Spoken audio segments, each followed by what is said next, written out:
what are relationships and how can one have complete non illusory relationships in their life.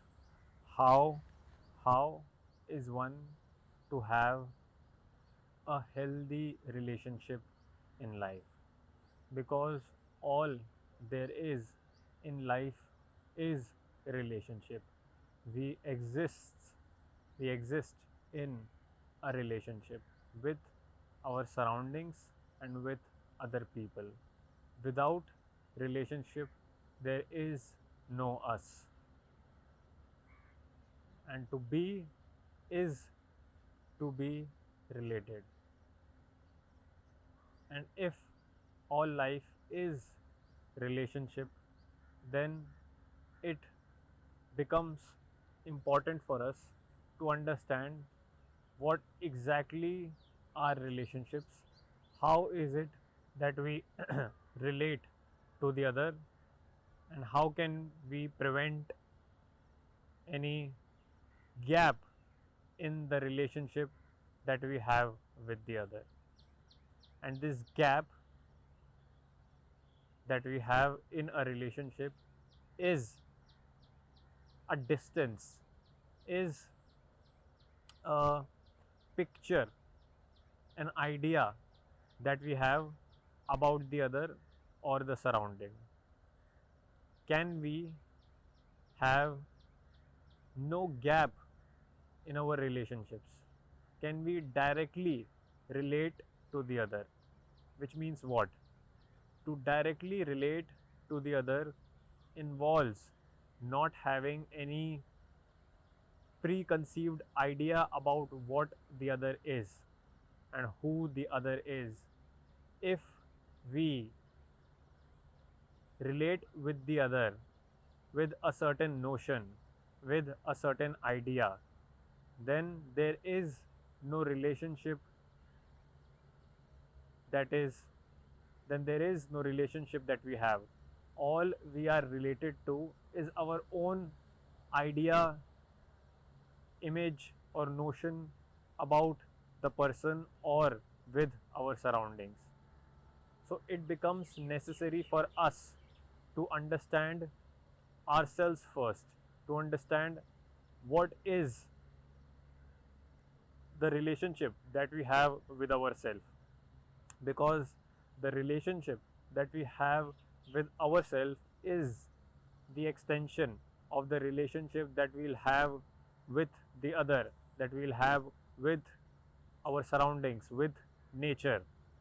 And so what is the quality of relationship that we have with ourselves? Do we completely, closely understand how we behave, how our feelings and emotions direct us, how we are at the mercy of outward surroundings, and all we do in life is to react, is to just simply keep reacting to what goes on outside. And if we don't have a proper response to life, if we don't have a complete answer to life, then we'll find that all we do in our life is simply react, is simply just attune ourselves to the situations that we are in. And then how is one to have, and then how is one to respond to life where there is no idea or image about the other? When we create a self image, when there is within us a certain idea of who we are, then it becomes natural that we will have an idea about the other also. So, to not have an image, so to not have a distance in relationship, it is important for us to come in contact with the several images, the ideas and notions that we have about ourselves. If in our mind there is a picture of ourselves where we consider ourselves kind, where we consider ourselves good at heart, where we consider ourselves righteous, noble, then it is natural for us to deceive ourselves. It is, we will in our life just ignore the facts that our life is presenting to us continuously, because all we have now is a certain image about ourselves, and whatever fact that comes up which doesn't match our own image, we neglect it, we do not pay attention to it. And it is that fact, it is that very real information that we have come upon about ourselves, and to not consider it, to not pay attention to it, is to continue with our own images and the ideas that we have about ourselves. And so that is the relationship that we have established with our own self. We are in ourselves self-centric, we preserve ourselves in any situation, we are defensive, it is us who fear confrontation, it is us who do not come in contact with the immediate facts of our life, and rather when these facts show up in our daily behavior, in our daily life, we tend to neglect them or say that it is not how we usually behave, because our usual behavior is within a pattern, and it is that pattern which we think that we are, and not the very real fact that the life is showing to us. If in our reactions we are violent, if in our life we are insensitive, if in our life we are petty, we are narrow, then it is upon us to see the reality of the fact that we are indeed narrow and shallow and lead a rather superficial life. Our own relation that we have with ourselves is really superficial, and that is why the relationship that we end up having with the other or with our surrounding, the nature, also becomes superficial. It doesn't have any depth or meaning to it, because we are ignorant about ourselves, we do not know the factual reality of our life, and that is why we do not care to come in contact with the facts of the relationship that we have with the other. If in ourselves we are violent, then we are bound to be violent in our relationships too. If in ourselves we are petty and insensitive, we'll find that we are indeed petty and insensitive in our relationships too. We may like to believe otherwise, we may tell ourselves a certain story, a certain narrative, that we are not that person which we were in a couple of moments ago. We will stress upon the fact that our violent reactions and our pettiness is not the real us, and this ignorance towards the facts of our life shows us the unwillingness that we have towards having any real meaningful relationship. All we have are certain ideas about our own self, and thus we have images and ideas about the person we are relating to. And since we have a picture of who we are within ourselves, we are most likely to have a picture which is just based on assumptions, on beliefs about the other. There is no fact to the knowing of the other, and it is the picture that we have about ourselves that relates to the picture that we have about the other. And in these pictures are multiple assumptions, multiple beliefs that are fueled by our own past experiences and past memories. So all we have in the name of relationship is just our own past and experiences repeating themselves. There is no realness in our relationships because we have a certain idea of who we are. We are bound to have ideas about who the other is also, and it is these ideas that communicate with each other, that relate to each other, that engage with each other. And this way we are bound to have sorrow, we are bound to have conflict, we are bound to have differences, because the first difference, which is a gap, which is a distance that we have, is with ourselves. And so naturally there is a difference when we relate with the other too.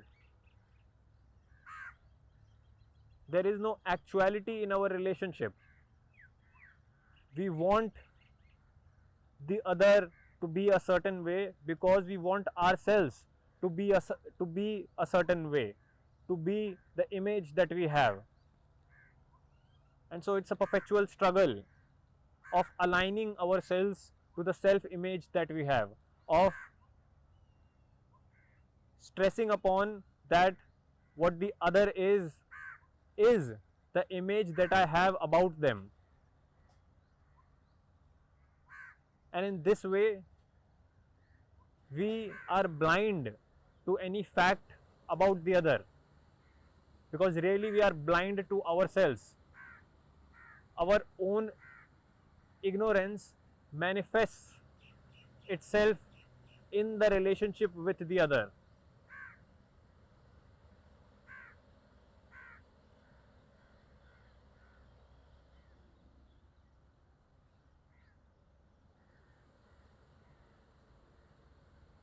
I continue to be in the bubble of my own images and ideas, and since I never come out of them,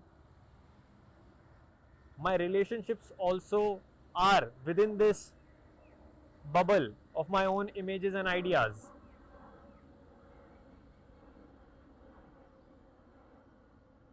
To understand the other, to know the fact of the other, to come close to the other, is to come close to ourselves, is to come in touch with the reality of who I am, and who I am is what the other also is. Because on the surface we may look different, we may have a different name, we may have a different color of skin, we may have a different face, but inwardly, deeply, we are one.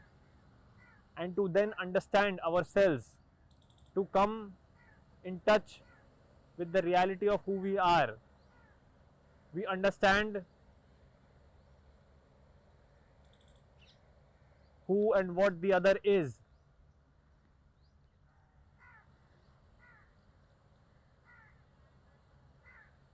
without the understanding of our own reality, of what truly exists, we are bound to see through our own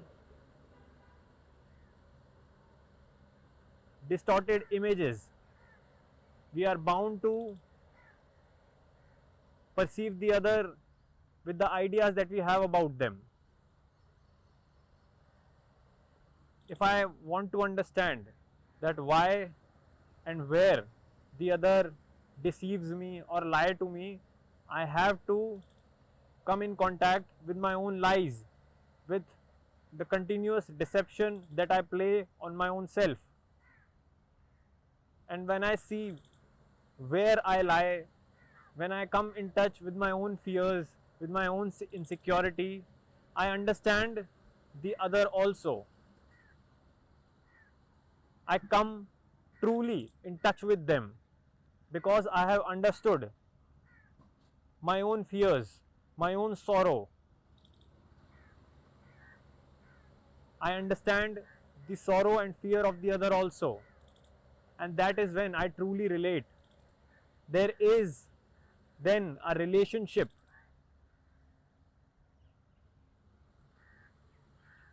which is based on what is and not what should be and what ought to be.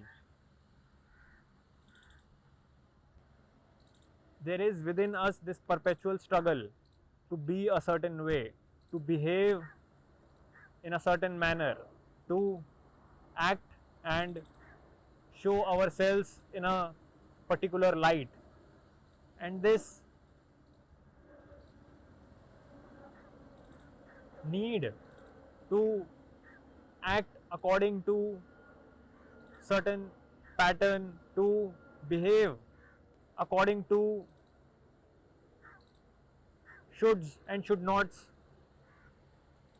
is what is my perpetual struggle.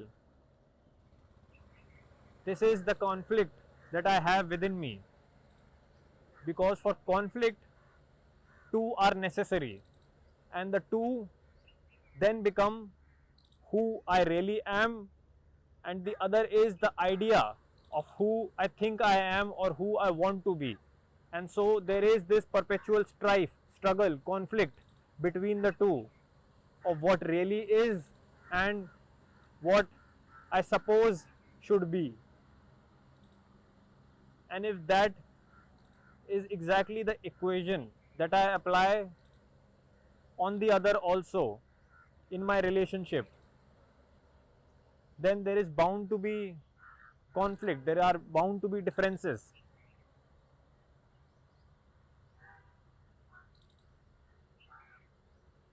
To see what really is, to come in contact with who I really am, is to seize all the conflict between these two, between what I really am and between what I think I should be.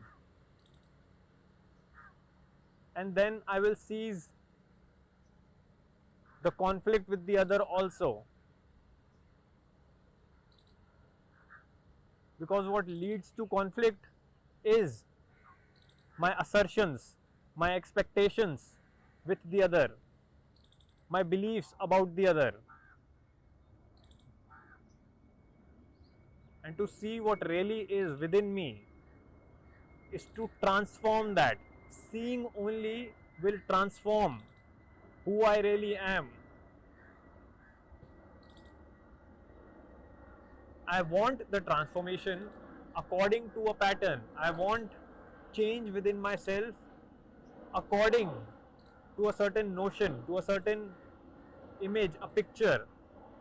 And when there is this demand for change, when there is this desire for transformation, nothing really transforms. And that so-called transformation becomes the story of perpetual struggle and conflict.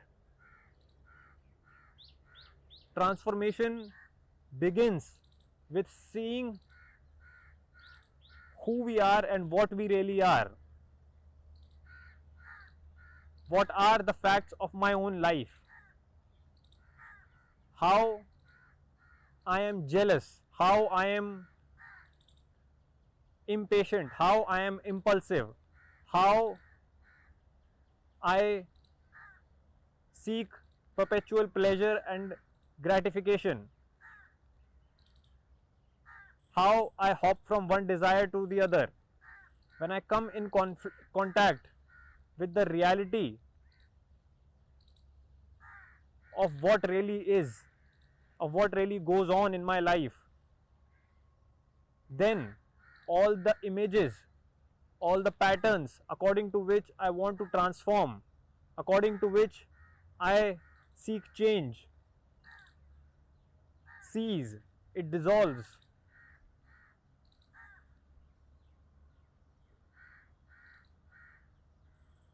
Until I seek transformation and change according to a certain idea, according to a certain notion, a picture, I am bound to be in this inward conflict, and this inward conflict which will spread itself to the conflict with the other. My own inward restlessness, impulsiveness, desire to change will leak into the relationships that I have. My relationship with myself is then an extension of the kind of relationship that I will have with the other. I'll continue to delude myself and think that it is the other who is responsible, who is at fault, whereas the very way in which I think, the very fact of my existence is a conflict, a struggle, a strife, and it is that strife that spreads into my relationships. If I avoid the facts of my own life, if I avoid the truth of my existence, I will keep on avoiding the reality of the relationship that I have. Then my relationships would become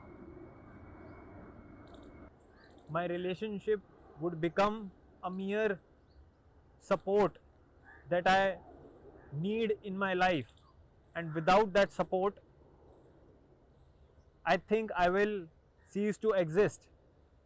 And so in the fear of not losing that support, I would never see the truth of my relationship, because seeing the truth, I think, within myself would completely end the relationship. That is again an assumption that I make, that coming in touch with the fact of my relationship, with the truth of how I relate to the other, will end the relationship.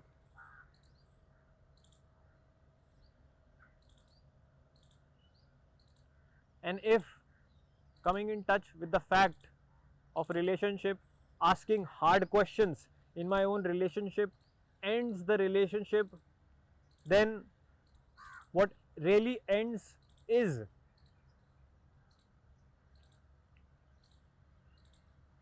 the play, the illusion that I was living in. And maybe ending of that illusion may completely transform the quality of relationship that I had.